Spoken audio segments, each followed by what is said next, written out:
से बन सकते हैं, हम नर से नारायण बन सकते हैं। भाइयों बहनों, ये हमारे हाथ में है कि रावण से राम बन सकते हैं, कंस से कृष्ण बन सकते हैं। भाइयों बहनों, ये हमारे हाथ में है।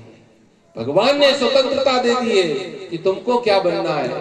कर्म फल का सिद्धांत परमात्मा ने हमको दे दिया है, लेकिन ध्यान हमको रखना है कि जीवन में हमको क्या बनना है। और बनने के लिए भाइयों बहनों, परम पूज्य गुरुदेव ने और महर्षि पिपलाद ने जो सूत्र दिए हैं, उन सूत्रों को हम जीवन में उतारेंगे तो निश्चित रूप से हम धन्य बनते हुए चले जाएंगे, मानव जीवन श्रेष्ठ बनता हुआ चला जाएगा। इसलिए हमको ध्यान रखना है, हमको श्रेष्ठ बनना है, क्योंकि स्वतंत्रता हमको दी है।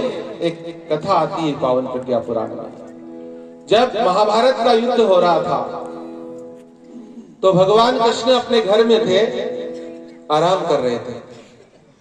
तो कौरवों की तरफ से और पांडवों की तरफ से भगवान को अपने पक्ष में करने के लिए पांडवों की तरफ से अर्जुन जाते हैं भगवान कृष्ण के पास, और भगवान सोए हुए थे।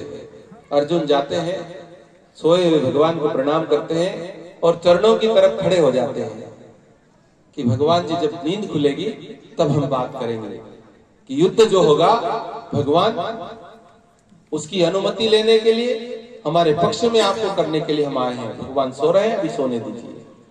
उसके बाद अर्जुन के बाद दुर्योधन जाता है। दुर्योधन सिर की तरफ खड़ा हो जाता है भगवान कृष्ण के पास। जैसे ही भगवान कृष्ण की नींद खुलती है, तो जैसे ही नींद खुलती है तो भगवान कृष्ण अर्जुन को देखते हैं कि अरे अर्जुन, तुम कब आए? अब वो तो सिर के तरफ खड़ा था दुर्योधन, भाई जो पैर की तरफ खड़ा होगा वो पहले दिखेगा। तो भगवान कृष्ण ने पहले अर्जुन को देखा और पूछा कि अर्जुन कब आए हो? तो इतने में ये दुर्योधन बोल पड़ा कि भगवान मधुसूदन, मैं पहले आया हूं, लेकिन मैं सिर की तरफ खड़ा हो गया था। पहले दुर्योधन आया था, बाद में अर्जुन आया था, लेकिन अर्जुन सिर की पैर की तरफ खड़ा हुआ और दुर्योधन सिर की तरफ खड़ा हुआ। तो मैं पहले मांगूंगा आपसे जो मांगना है। तो अर्जुन ने कहा ठीक है भैया, आप मांग लो, कोई दिक्कत नहीं है। स्वतंत्रता थी दोनों के पास, दुर्योधन को भी मांगने की स्वतंत्रता थी और अर्जुन को भी मांगने की स्वतंत्रता थी।